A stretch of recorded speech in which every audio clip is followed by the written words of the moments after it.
The production of sounds in English. All humans have various speech organs to manipulate how sounds are produced. These are the alveolar ridge, which is positioned just behind the top teeth, the upper and lower lips, the teeth, the hard palate, the soft palate, the uvula, the back, middle, front and tip of the tongue, and the glottis. This is where the vocal folds are. All these speech organs play their own part in forming sounds. All speech sounds occur through pulmonic aggressive air being released and somehow obstructing or modifying it as it passes through the vocal tract. How do we use these organs to form speech sounds? There are voiced and voiceless sounds. Voiced sounds occur when the vocal cords vibrate. This can be felt when placing your hand on your neck to produce the sound b, d, and g. Vowels are voiced sounds made with an open mouth. This can either be at the front of the mouth, the middle of the mouth, or the back of the mouth, with the tongue raised or dropped. A front vowel, for example, is I, as in bit. The tongue is high in the mouth and the lips are spread. F, as in bet. The tongue is midway and the lips are spread. And A, as in had. The tongue is low and the lips are spread. Examples of middle vowels are as in ago. The tongue is midway and the lips are spread. And as in cut.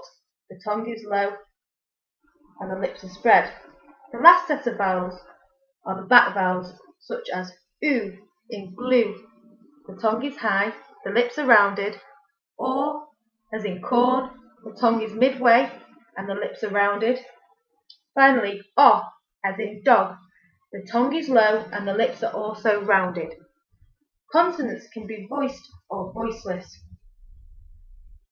These sounds are blocked by the tongue, teeth, or lips. There is one exception to this, and that is the sound p.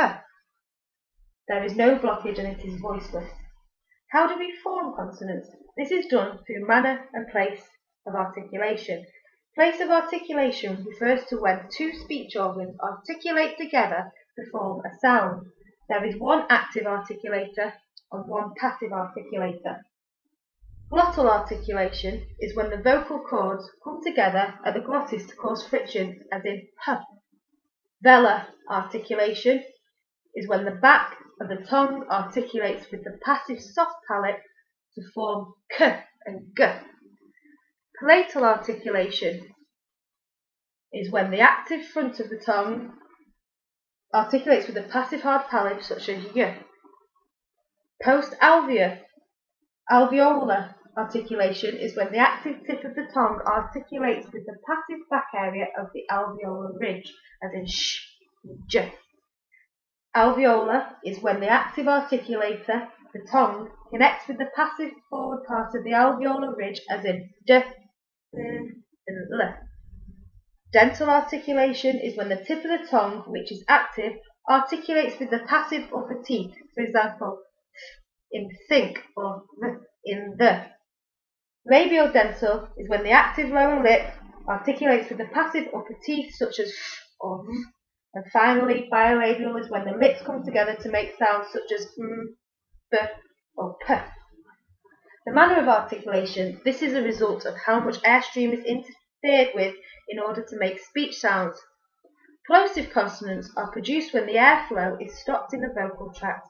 Pressure builds up and then air is released explosively. For example, the voiced b is bilabial. The lips come together, the airflow is blocked and then released. The voiceless k is velar articulation. The back of the tongue articulates with a soft palate to block the airflow before releasing the plosive k. A fricative ch is like a plosive, but it is released due to friction through the teeth. These are postalveolar. Fricatives can be voiced or voiceless. There is the labiodental and the voiceless. The lower lip and upper teeth partially block this sound, but not all of it, creating friction from the released airflow. Nasal consonants are the bilabial the alveolar and the velar ng. The articulators are closed together. However, the uvula is lowered in order to allow airflow through the nose. The lateral consonant l is created through alveolar articulation. The tongue is raised to the alveolar ridge, allowing air to escape round the sides of the tongue. Lastly, there are approximants where there is little or no contact between the articulators. There is the bilabial w, rounding the lips with no contact between the articulators, pushing air between them. There is also the alveolar r, as in road, and the palatal y, as in youth. All been fantastic for watching. Thank you.